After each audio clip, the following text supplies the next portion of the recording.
quero te ofertar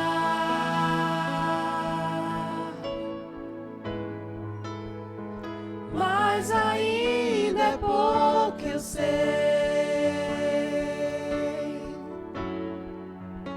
Se comparado ao que eu ganhei, não sou apenas servo, teu amigo me tornei.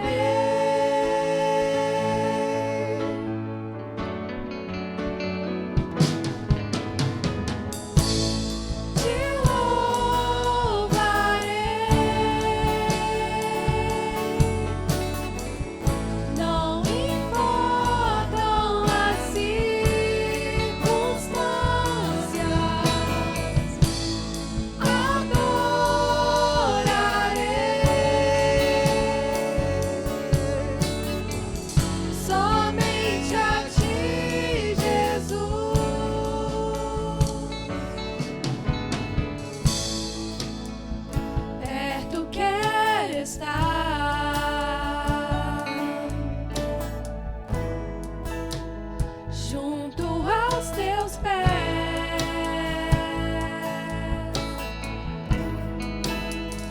pois prazer maior não há que me render e te adorar. Tudo que há em mim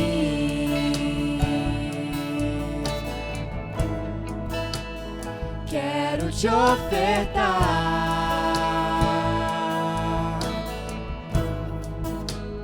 mas ainda é pouco, eu sei. Se comparado ao que eu ganhei, não sou apenas servo, teu amigo me tornei.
Senhor, pelo dia de hoje, Senhor, muito obrigada porque o Senhor nos protege, o Senhor nos guarda, porque o Senhor sempre nos dá tudo o que nós precisamos, Senhor. Nós queremos estar perto do Senhor, nós queremos ser seus amigos, Senhor. Muito obrigada por nos dar essa oportunidade, Senhor. Em nome de Jesus, amém.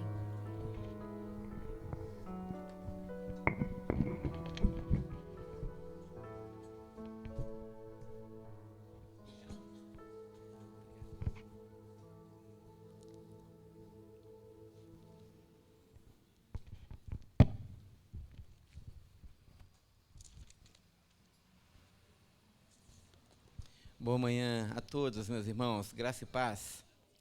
Muito bem, uma grande alegria poder reunir e estarmos juntos adorando ao Senhor nosso Deus, aquele que é digno de toda a honra, toda a glória e todo o louvor. Eu gostaria apenas de dar um aviso e depois nós vamos ter um momento para lá de especial, a apresentação de um nenenzinho, né?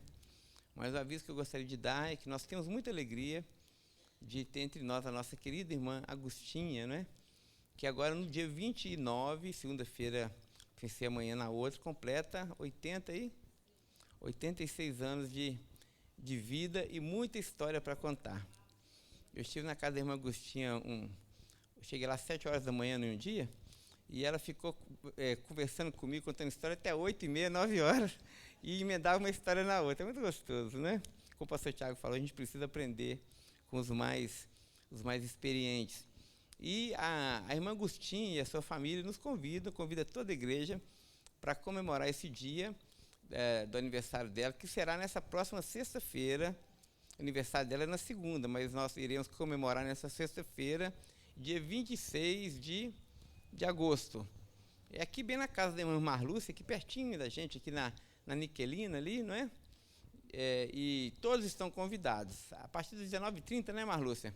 Os irmãos podem chegar com muita fome, não é assim? Né? Ou janta e vai depois do jantar.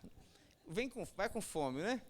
E aí a gente vai ter aquele momento ali de louvor e gratidão a Deus. Então, se você puder separar essa data na sua agenda, dia 26 de agosto, às 7h30, aqui na casa da irmã Agostinha, da irmã Marlúcia também. Eles sempre são muito hospitaleiros, muito, né, abertos, assim, é gostoso, uma experiência abençoada. Eu estarei lá, se você puder, esteja também, que vai ser uma grande alegria. Muito bem, hoje nós temos o privilégio de apresentar também um nenenzinho ao Senhor. Eu gostaria de chamar aqui à frente a Hanna, a irmã Hanna, com o seu nenenzinho, que é o Leonardo, e aproveitando, enquanto a Hanna está vindo, toda a família também, né, puder estar presente. Aí nós temos aí, olha que família bonita. O Josué tem um problema, né? Eu falei do modo geral, né? De um modo geral, a família é muito bonita, irmãos. É possível chegar aqui? É possível vir? Olha que família bonita. Cadê o Hudson também está aí? Oh, meu Deus, sobe também, Hudson. Eu não tinha visto o Hudson também, mas tudo bem. Ah, que gracinha. Ô, gente, uma igreja só é igreja quando tem neném, não é? E nós fizemos um berçário ali embaixo e não tinha nenhum neném na igreja. Agora nós temos, né, várias criancinhas e Deus tem. Nossa igreja tem crescido de forma vegetativa também, né? E os bichinhos estão chegando aí, que coisa linda. É o Leonardo. Muito bem. Eu gostaria de passar para a mão da mamãe essa pequena Bíblia, Hanna. Depois eu posso passar para alguém para segurar para você. Você está segurando? Consegue? Consegue. Muito bem. De forma simbólica, Hanna.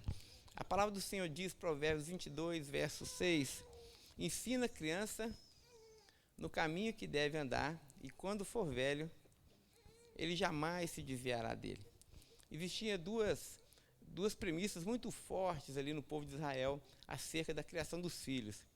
A primeira premissa era que os pais eram os responsáveis diretos por ensinarem essa criança no caminho que elas deveriam seguir. Isso tinha a ver com o exemplo de vida dos pais. Mas a segunda premissa é que essa criança, desde da sua tenridade, 8 dias já era apresentado no templo. No caso de um menininho, era circuncidado, né? E ali o menino já era introduzido na vida do templo. Já fazia parte do povo da aliança de Deus. O judeu levava muito a sério, portanto, essa questão da congregação. Se eu posso te dar um conselho, eu diria justamente essas duas coisas. Primeiro, Deus colocou sobre sua responsabilidade o pequeno Leonardo, para que você seja para o Leonardo exemplo, para que você possa cuidar, vou segurando aqui o pezinho, para que você possa cuidar desse pezinho, né? Para que você possa cuidar desse pequeno pezinho. Eu lembrei agora de uma música infantil que diz assim: cuidado, pezões, grandes pés onde vocês pisam, porque o pequeno pezinho irá seguir os seus passos. Não é assim? Então, que você seja esse exemplo presente na vida do Leonardo, para que você ensine ele no caminho, não apontando o caminho, mas no caminho. E a segunda coisa é que a educação de uma criança não se faz de forma solitária. Você precisa da igreja. É aqui na comunhão dos santos, é aqui entre nós também que o Leonardo será nutrido, aprenderá também a amar o Senhor e a seguir os seus caminhos, né? Então, aí a grande responsabilidade, seja exemplo, mas também leve o seu filho à casa de Deus, para que ele aprenda a palavra do Senhor. Amém? Muito bem. Irmãos, vamos orar? Eu vou orar com o sapatinho na mão aqui. Se os irmãos puderem ficar em pé e vamos estender as mãos. Está atrapalhando aqui, Juan? Tranquilo? Isso. Vamos orar e pedir ao Senhor que derrame sobre a vida do... Agora como é que eu vou estender as mãos com o sapatinho? Fica engraçado, né? Amém. Vamos orar. Oremos. Ó Senhor, nosso Deus, nosso Pai bendito, nós te damos muitas graças porque nós reconhecemos que toda boa dádiva vem de Ti. E hoje nosso coração se alegra pela vida do pequeno Leonardo. Muito obrigado, ó Deus, porque ele nasceu segundo a sua vontade, Senhor. Como diz Apocalipse capítulo 4, graças te damos, Senhor Deus Todo-Poderoso, que era, é e há de vir, porque todas as coisas Tu criaste, sim, por causa da sua vontade, vieram a existir e foram criadas. O Leonardo pertence ao Senhor. Nós te suplicamos que sobre ele repousa a Tua graça, a Tua bênção, o Teu favor, a Tua saúde, a Tua sabedoria. Ó Deus, e suplicamos essa mesma sabedoria e graça sobre a vida dos seus pais, para que os seus pais possam amar o Leonardo, ó Deus, e criar o Leonardo nos Teus caminhos, por meio do exemplo, do testemunho, da presença física, ó Deus, do tempo de qualidade, mas também do tempo cronológico, que haja investimento na vida do Leonardo. Dê aos seus pais, ó Deus, todo esse carinho, Senhor. Da mesma forma também que os seus pais possam ter o compromisso de criarem o Leonardo diante do Senhor, na igreja, Pai, para que também, na comunhão dos santos, a fé dele seja estabelecida, seja firmada, Senhor, seja o Leonardo uma criança alimentada pela Tua palavra, Pai. Guarde essa família, guarde essa criança, é o nosso desejo, essa é a nossa oração. Oramos assim no nome de Jesus. Amém, amém e amém. Amém.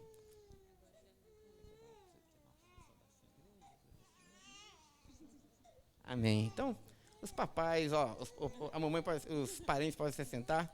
Deus abençoe, parabéns. Obrigado. Amém, parabéns. Nós é que agradecemos.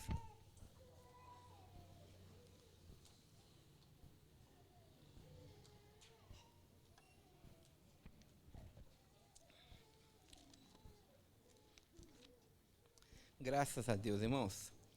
Muito bem. Muito bem. Abra comigo suas Bíblias, por favor. Na primeira carta do apóstolo Pedro, capítulo 1, a partir do verso 22.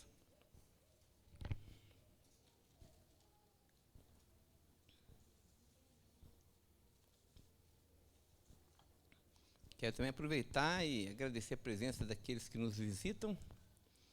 Tem alguns irmãos que têm vindo à igreja e já não são tão visitantes mais, né? Mas outros têm nos visitado. Graças a Deus por isso, não é que o Senhor possa, nessa manhã, irmãos, nos dar a sua palavra e falar ao nosso coração. Já falou no primeiro momento da nossa escola bíblica e certamente continuará falando nesse segundo momento. Então, 1 Pedro, capítulo 1, a partir do verso 22, nós leremos também o capítulo 2 até o verso de número 10. Então, leremos o final aqui do capítulo 1 e entraremos no capítulo de número 2 também, até o verso 10. Eu vou ler na minha tradução revista e atualizada.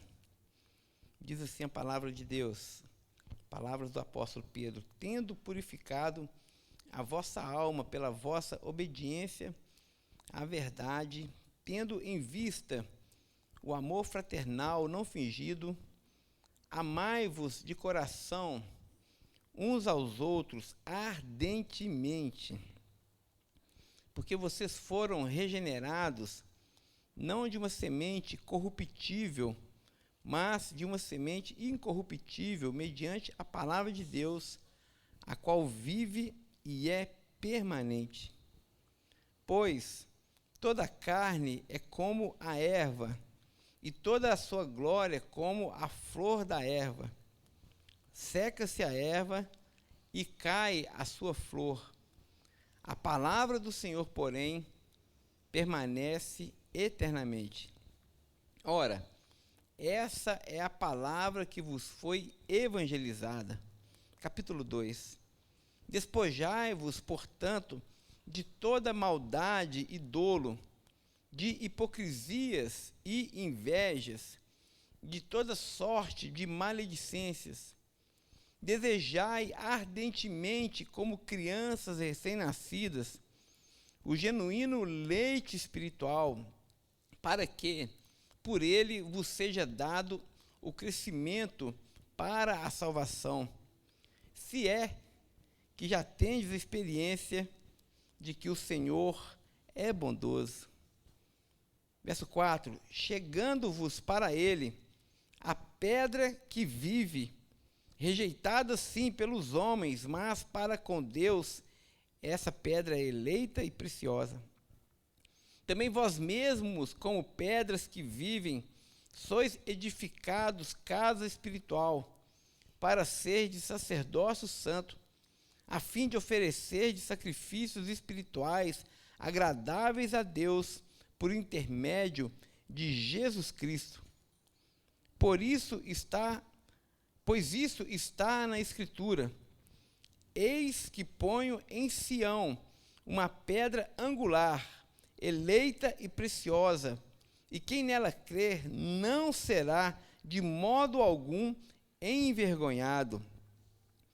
Para vós outros, portanto, os que credes, é a preciosidade, mas para os descrentes, a pedra que os construtores rejeitaram, essa veio a ser a principal pedra angular, e pedra de tropeço e rocha de ofensa.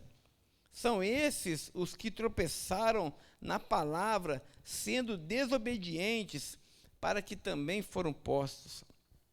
Vós, porém, sois raça eleita, sacerdócio real, nação santa, povo de propriedade exclusiva de Deus, a fim de proclamardes as virtudes daquele que vos chamou das trevas para a sua maravilhosa luz. Vós sim, que antes não erais povos, mas agora sois povo de Deus, que não tinhas alcançado misericórdia, mas agora alcançastes misericórdia. Oremos mais uma vez, irmãos. Obrigado, Senhor, pela sua palavra eterna, viva. Tua palavra é o martelo que esmiuça a penha, é o fogo devorador. Por ela nós somos instruídos, Senhor, e nessa manhã eu te peço, ó Deus, que o teu Espírito possa capacitar a vida do pregador e nos dando, ó Deus, sabedoria também aos ouvintes, para que possamos entender a sua palavra e a sua vontade para nós. Fala conosco, instrui-nos, é essa oração que nós te fazemos, Senhor. Oramos no nome de Jesus. Amém.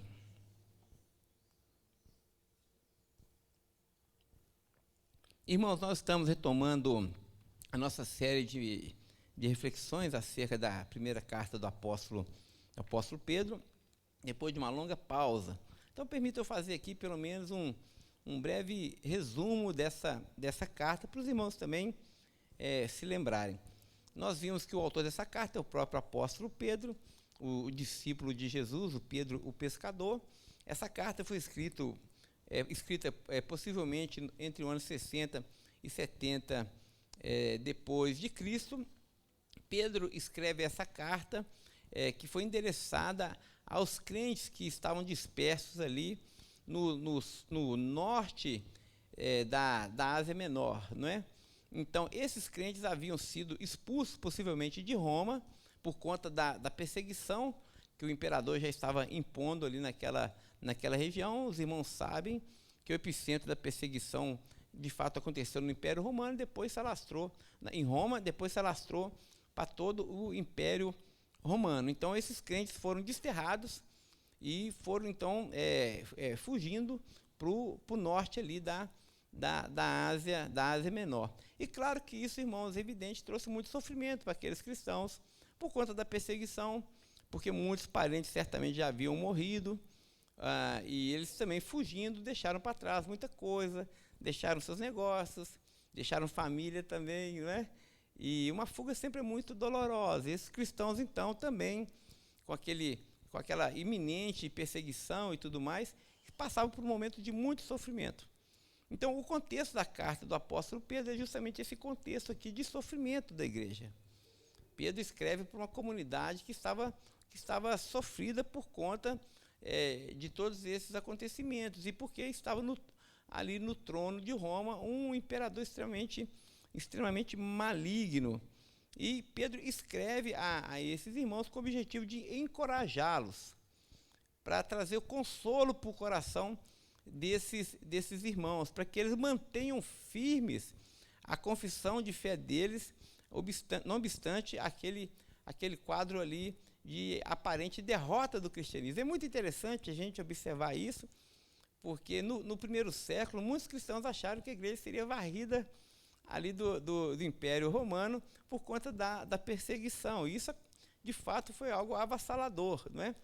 Mas, para lembrar um pouquinho do Policarpo, que nós aprendemos aqui no domingo passado à noite, Policarpo também foi vítima de perseguição e ele também derramou seu sangue. Policarpo foi queimado numa fogueira por causa da sua fé.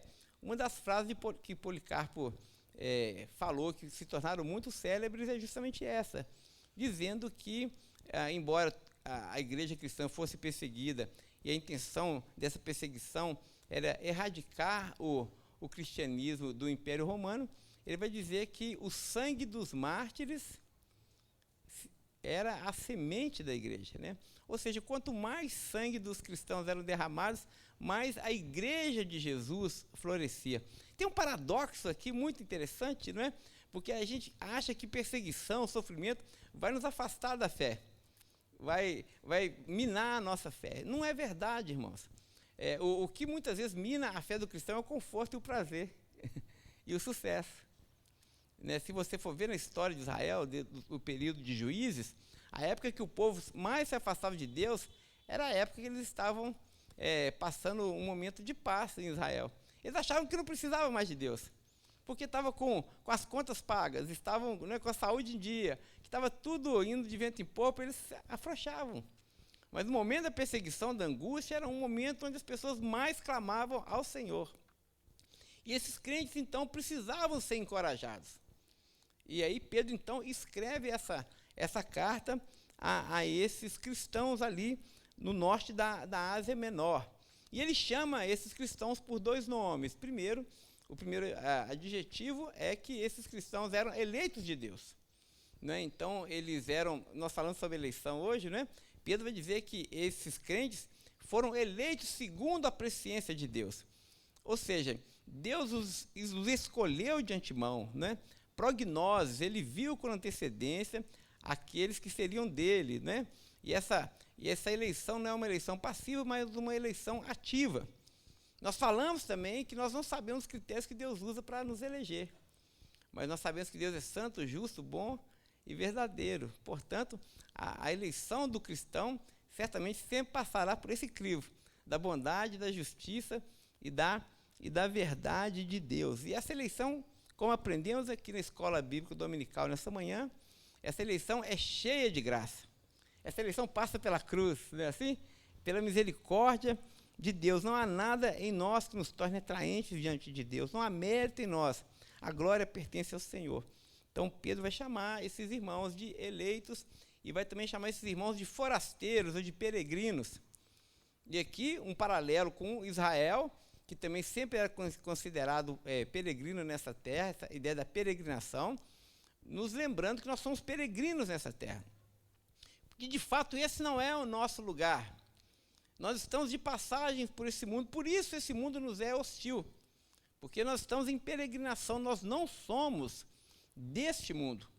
Então Pedro vai dizer, lembre-se disso, vocês são peregrinos desse mundo.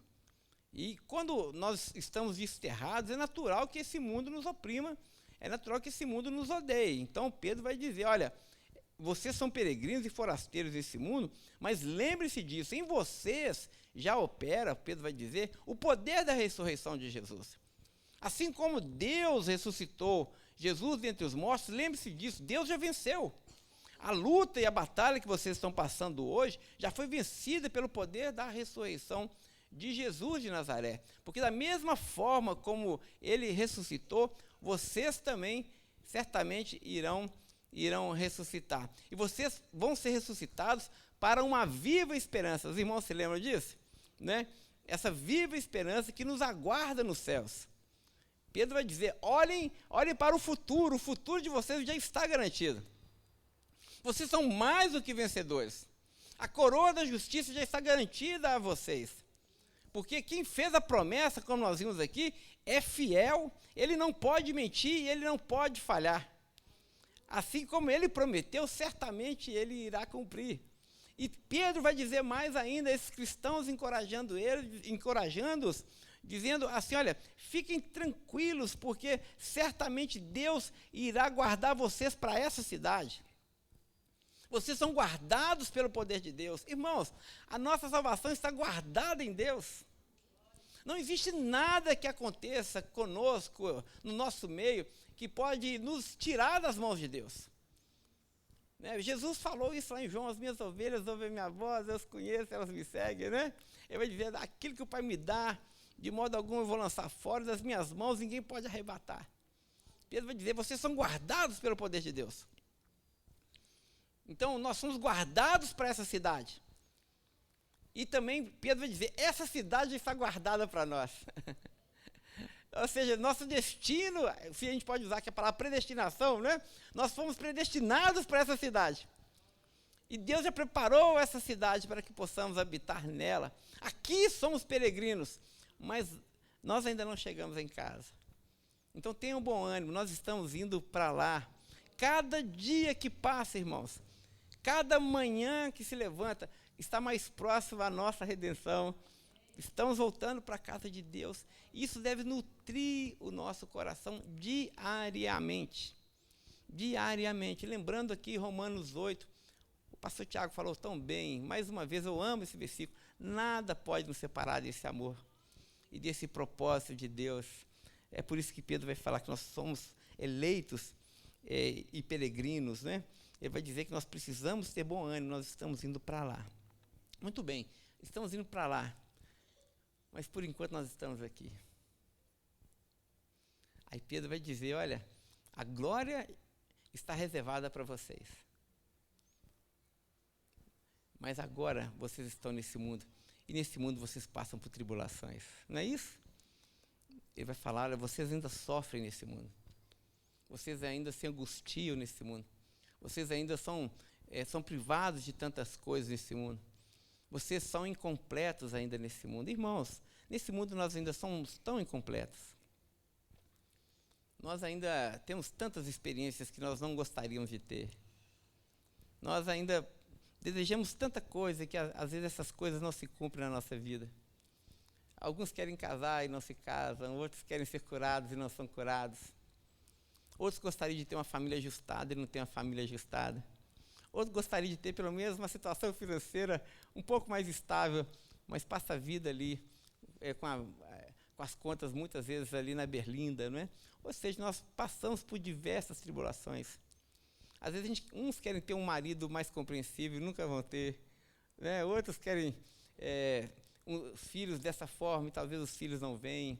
E é tanta experiência que nós passamos. Nós ainda somos incompletos. E Pedro vai dizer, vocês passam por tribulações. É natural que vocês passem por tribulações, porque vocês vivem nesse mundo. E aqui, irmãos, é muito interessante, porque, de forma alguma, o Evangelho de Jesus Cristo é um Evangelho que nos aliena. É um Evangelho que nos coloca dentro de uma redoma, como nós temos aprendido, e nos blinda dos sofrimentos desse mundo, absolutamente. A mesma luta que um não crente passa, nós passamos. As mesmas tribulações que uma pessoa que não é cristã passa, nós também passamos. Mas a grande diferença que Pedro vai dizer é que nós somos firmados nessa promessa de que o Senhor dos Exércitos, o Senhor Deus que nos elegeu, certamente Ele irá cuidar de nós. Esse é o resumo até o verso 21. Pedro sempre nos lembrando do poder da ressurreição de Cristo que opera em nós. A partir do verso 22, Pedro vai falar do nosso testemunho no verso 13 até o verso 21, falando que nós devemos viver uma vida coerente com a nossa fé. Mas no verso 22 ele vai introduzir a igreja, a vida comunitária. Por isso nós lemos, tendo purificado a vossa alma, ou seja, a questão da santificação, que é um ponto fundamental nessa carta, tendo purificado a vossa alma pela obediência à verdade, tendo em vista o amor fraternal entre os irmãos, amor não fingido, amai-vos de coração uns aos outros ardentemente, porque vocês foram regenerados, não de semente corruptível, mas de uma semente incorruptível, mediante a palavra de Deus, a qual vive e é permanente. Capítulo 2, despojando-vos, portanto, de toda a maldade, dolo, de hipocrisias, invejas e de toda sorte de maledicência, desejai ardentemente, como crianças recém-nascidas, o genuíno leite espiritual, para que por ele vos seja dado crescimento para a salvação, se é que vocês já têm experiência de que o Senhor é bom. Pedro vai dizer, então, que um caráter de um cristão, ele é forjado na fornalha do sofrimento, e nessa fornalha nós somos santificados e nos transformamos à imagem de Jesus. Nós aprendemos também que o nosso destino é nos parecermos cada dia mais com Jesus. À medida que Deus vai nos santificando por meio da sua palavra, por meio da presença do seu Espírito em nós, nós vamos nos transformando à imagem de Jesus. A beleza de Jesus vai se apegando a nós. Toda a fealdade da nossa alma, todas as incoerências da nossa alma, né? Todas as ambiguidades do nosso ser vão dando lugar à verdade de Deus. Nós vamos nos tornando cada dia mais pessoas mais verdadeiras. Tem um livro do C.S. Lewis, o pastor Tiago hoje citou o C.S. Lewis, tem um livro do C.S. Lewis muito, muito legal, chamado O Grande Abismo, e ele vai fazer um paralelo de uma pessoa que não é um cristão e uma pessoa que é um crente. E aí a pessoa que não é um cristão, que quer se afastar de Deus, cada vez mais, quando ela se afasta de Deus, ela vai se transformando em uma pessoa rarefeita, translúcida, quase que um espectro. Vai se desencarnando, vai virando uma fumaça. Não se torna algo que você consegue ver, é quase intangível aquela pessoa. Você não consegue identificar ali um ser humano mais, de tão translúcido que ela vai se tornando. Mas ele vai dizer que o cristão, quanto mais ele vai se aproximando de Deus, mais real ele vai se tornando. Mais ser humano ele vai se tornando. Porque, irmãos, nós não seremos anjos. Na nossa redenção, na ressurreição, nós não vamos ficar igual anjo pulando em nuvenzinha, né? Às vezes a gente acha que a gente vai ganhar uma harpa, né? E vamos ficar lá no céu pulando nuvenzinha. Porque se for isso, eu lembro quando o Pedro era pequeno, ele falou, nossa, pai, no céu a gente vai ficar cantando o tempo todo, eu não quero ir para lá, não. Deve ser muito chato, né? Nem sei se você lembra disso, né? Mas, assim, realmente a gente acha que vai ser anjinho e ficar pulando nuvem, isso deve ser um inferno. Não é? Mas quanto mais nós nos transformamos em imagem de Jesus, mais verdadeiros nós somos. Mais reais nós somos. Mais sólidos, para usar uma palavra que o C.S. Lewis eu gosto muito, mais sólidos nós nos tornamos. Eu me torno mais eu. Não é? Jesus é esse sal da terra, com S maiúsculo, que penetra em nós, e quanto mais ele penetra em nós, mais aquilo que nós somos é realçado, meus irmãos. Mas a criação de Deus, a perfeita criação de Deus em nós, vai se tornando evidente. Então, quando eu me uno a Jesus, eu não fico fundido ali na divindade. Eu me torno um ser humano real, com características reais. A minha individualidade é preservada. Eu me torno eu. E parecido com Cristo, mais o Pedro. Agora, cada vez mais bonito, cada vez mais belo, mais o Pedro. E o Pedro é único. A Evane é única. O pastor Levi nem preciso dizer, é único, né? Todos nós somos únicos, e quanto mais nos aproximamos de Jesus, mais essa nossa característica é realçada. E como isso acontece, irmãos? Por meio da santificação, nos tornando santos cada dia, a presença de Deus em nós, o sal do Evangelho, sendo absorvido por nosso comportamento, pela nossa mente renovada, corpo renovado, nos parecemos com Cristo. Isso é santificação.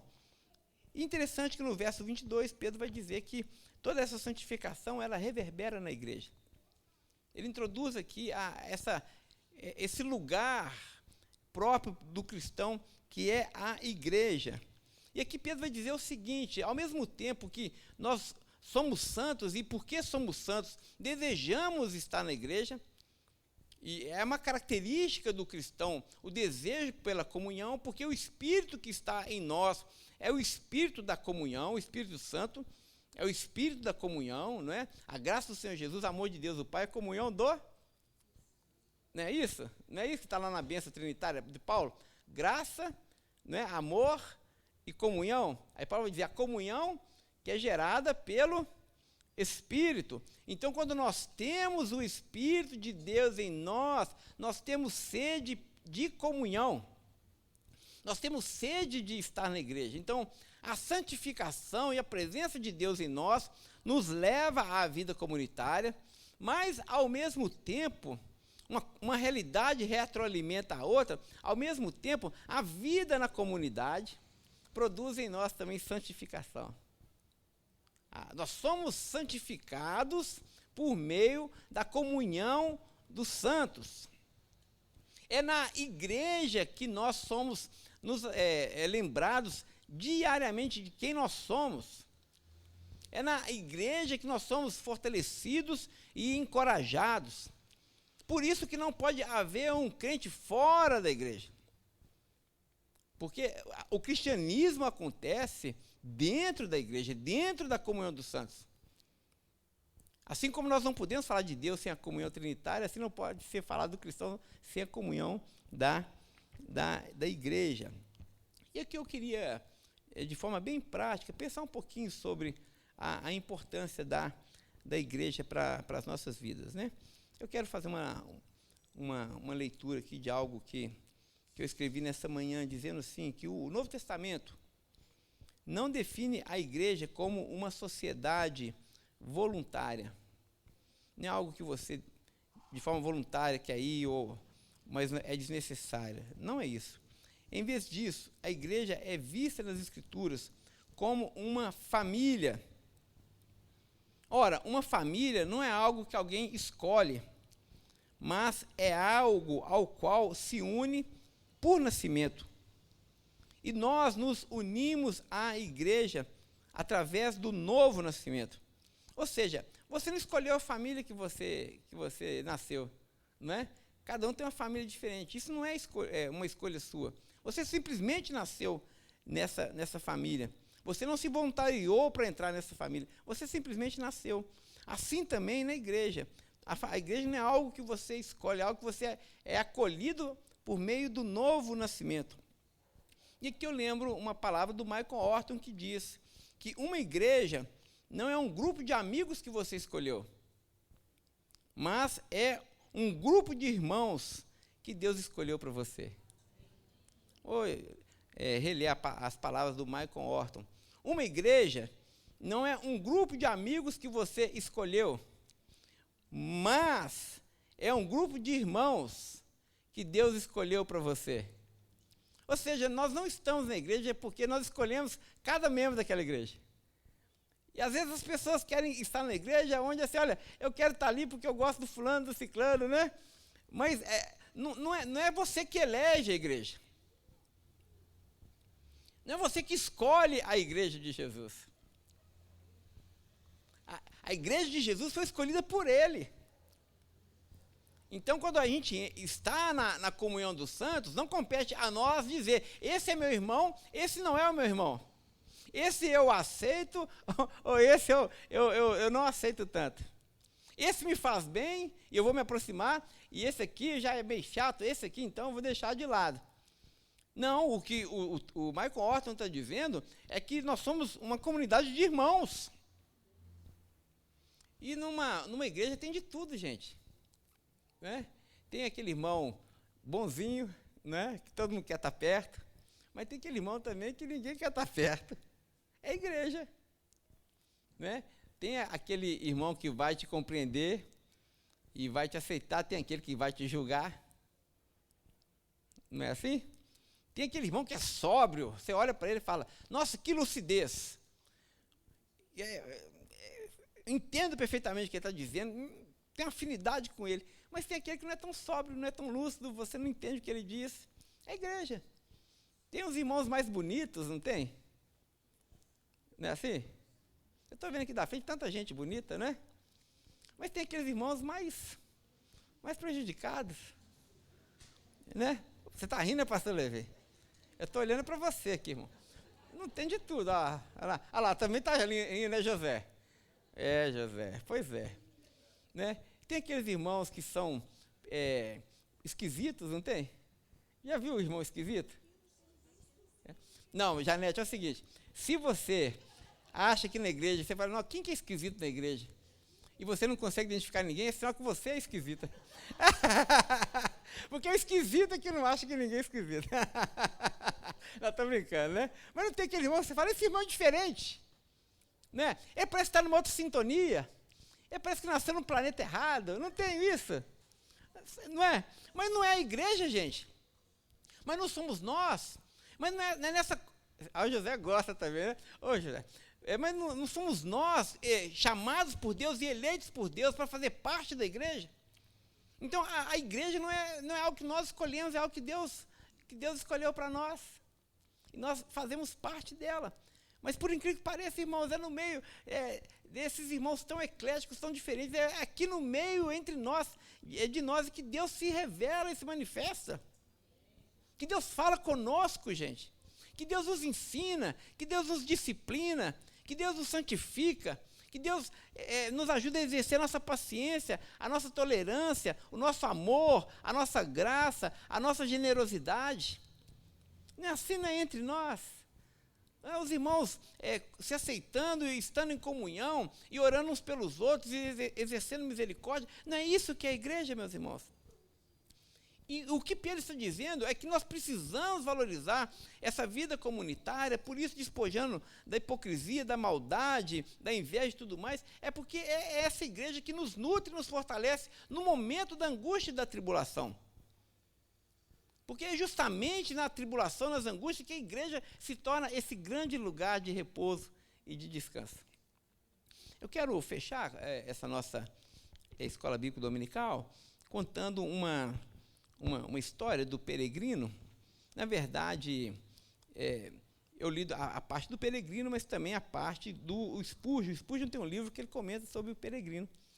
E no livro Peregrino tem uma passagem que o cristão está caminhando e muito cansado. E ele já passou pelo vale da tribulação, né? Estava muito, muito cansado, muito cansado. E ele havia se demorado pelo caminho, que havia dormido e cochilado, e ficou para trás. E cansado, gastou mais tempo na viagem que o necessário. E então ele avista o palácio, que é o Palácio do Sossego. O Palácio Belo, isso, Palácio Belo. Viviane é minha mentora aqui, porque ela que me dá as dicas do peregrino. Aí ele avista o Palácio Belo. Ele fica tão feliz, porque tem lá o vigilante desse palácio, e ele quer ir para lá. Só que, antes de chegar no palácio, existiam ali 2 leões. E os leões, muito ferozes, queriam devorar o peregrino. E ele falou, opa, não vou passar por esses leões de forma alguma, porque eles são muito ferozes e eu quero chegar no Palácio Belo. Só que aí o vigilante do Palácio Belo fala, o que você... vem para cá, pode vir. Aí o peregrino vai dizer, não, cristão, né? Vai dizer, não, eu estou com medo desses leões, eles são ferozes. E aí o vigilante vai dizer assim, não, pode vir que eles estão presos. Eles estão acorrentados. Ele olhou assim e falou, mas eu não vejo as correntes. Eu não vejo como eles estão presos, eu não estou vendo nada prendendo eles. E aí o vigilante vai dizer assim, não, eles estão presos porque o Senhor que os controla já os prendeu para você. E aí, então, o peregrino toma, né, aquela decisão, porque também se não fosse ele morria, porque estava muito cansado. E aí ele passa pelos leões, de fato os leões não fizeram mal a ele, e ele chega lá nesse Palácio Belo, e aí o vigilante pergunta para ele, o que você veio buscar aqui, filho? Aí ele responde, eu vim buscar descanso. Eu quero descansar. Aí o vigilante falou, você está no lugar certo, porque aqui você vai encontrar vai encontrar o descanso. Aí o Spurgeon faz a seguinte interpretação do texto do peregrino. Ele vai dizer que esse palácio belo é a igreja de Jesus. E os leões que estão ali são as tribulações, as aflições. E muitas vezes a gente não vai para a igreja porque nós temos tantas tribulações que tentam nos devorar. E a gente fica com medo das tribulações. A gente permite que as tribulações nos paralisem. Mas nós estamos com a alma tão cansada fora do palácio do descanso. E precisamos descansar. Mas nós não conseguimos enxergar que o Senhor dos leões tem prendido aqueles leões da tribulação para que eles não nos afetem profundamente. Nós enxergamos a tribulação, nós enxergamos o problema, mas nós não conseguimos enxergar o Senhor que controla todas as coisas, que controla os leões. Mas o vigilante daquele lugar, do Palácio do Sossego, é justamente o pastor daquela igreja. É aquele que anuncia dizendo: vem, porque há descanso na casa de Deus. Você pode vir e não tenha medo das tribulações, porque o Senhor está entre nós e Ele certamente vai guardar você da tribulação. Você não será devorado pelos seus adversários. Venha à casa do descanso. E nessa manhã, irmãos, permita dizer que Deus tem nos desafiado a irmos à casa dEle, a estarmos na igreja, a nos envolvermos na igreja.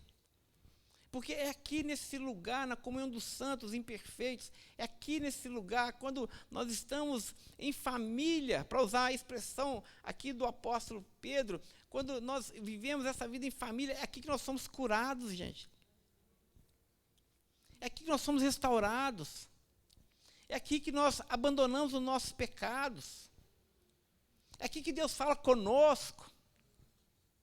É aqui que Deus nos encoraja a continuar caminhando. E, portanto, a palavra do Senhor para nós hoje é: se você está com a alma cansada, tem uma música que diz: alma cansada vem já, manso e suave, Jesus convidando, né? Não é isso? Chama, ó, pecador, vem. E quem aqui não é pecador? Então, não fique fora da igreja. Persevere na vida comunitária. Não olhe para os leões. Às vezes é um leão da enfermidade, do desânimo, da chuva, do sol, do frio, do calor, do dinheiro, ou do muito dinheiro que tira a gente da igreja, né? Ou do pouco dinheiro. Tem gente que deixa de ir à igreja porque não tem dinheiro. Tem gente que deixa de ir à igreja porque tem dinheiro, não é? Então, não permita que absolutamente nada disso impeça você de estar na comunhão dos santos. É isso que Pedro vai dizer.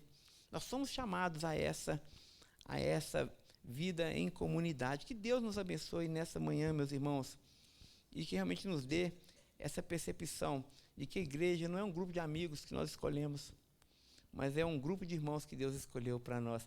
Olha, eu não vou falar igual o pastor pentecostal, né? Diga para o irmão ao seu lado: Deus me escolheu para você. Senão tem um solteiro que vai falar isso para outro, vai pegar mal, né? Mas depois você dá uma olhada discreta: olha tanta gente do seu lado.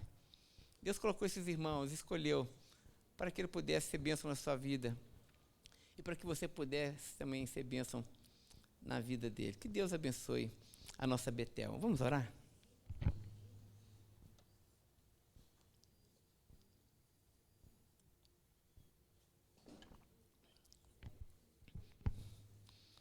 Olha aí você e Deus, talvez você esteja tão enfraquecido, tão desanimado, tão entristecido por conta de tanta experiência que você passou na casa de Deus. O lugar deveria ser um palácio do belo, do descanso, mas se tornou um lugar de feridas. Mas que nessa manhã Deus restaure na vida de cada um de nós essa palavra, irmãos, que a igreja é uma comunidade terapêutica, é um lugar de cura, de restauração. Permita que Deus devolva a você a alegria da congregação. Permita que Deus derrame sobre você da sua graça, da sua água que limpa, que cura, que restaura, para que você experimente a alegria de estar na presença dos seus irmãos. Aqui é o lugar da cura de Deus. Aqui é o lugar onde a graça de Deus se manifesta de forma abundante. Ó Senhor, nosso Deus bendito, nosso Pai de amor, Muito obrigado pela viva esperança que nós temos em Jesus Cristo. Muito obrigado, Senhor, porque o Senhor não pode mentir, não pode falhar. Muito obrigado porque nós temos essa promessa, Senhor, e um dia nós haveremos de ver o Senhor face a face.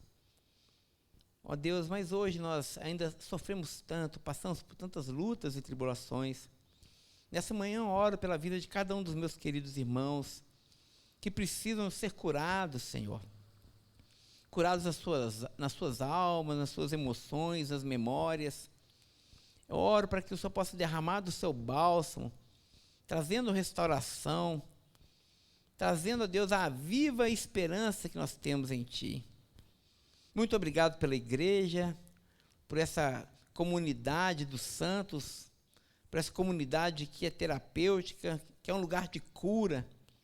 A Betel, Senhor, é a casa de Deus. A Betel é esse lugar de descanso. Ó Deus, que nessa igreja ninguém fira ninguém. Porque a igreja não é chamada a ferir ninguém, Senhor, mas nós somos chamados a sermos curados. Ó Deus, que entre nós haja restauração. Que entre nós, as pessoas que estão com os joelhos vacilantes, possam firmar a sua fé, endireitar os seus passos, arrependerem dos seus pecados e terem imensa alegria de entregar os seus corpos à santificação. Que entre nós haja aceitação e jamais julgamento. Que entre nós haja abundante generosidade, Senhor, nenhuma mesquinharia. Que a nossa casa, que a sua casa, Senhor, possa ser um lugar para todos, onde todos serão acolhidos e cuidados e amados. Que a Betel seja esse lugar de descanso, Senhor. Essa é a nossa oração. Oramos no nome de Jesus. Amém e amém. Irmãos, Deus abençoe. Logo mais à noite, nossa comemoração do mês da juventude continua. E hoje nós teremos à noite um pregador também muito especial. Então, eu quero convidar você a não ficar na sua casa, né? Não ficar assistindo ao fantástico show da vida. Vem ver o show da vida aqui na igreja e certamente você será abençoado. Logo mais às 9 horas, com a graça de Deus, nós nos encontramos. Até lá.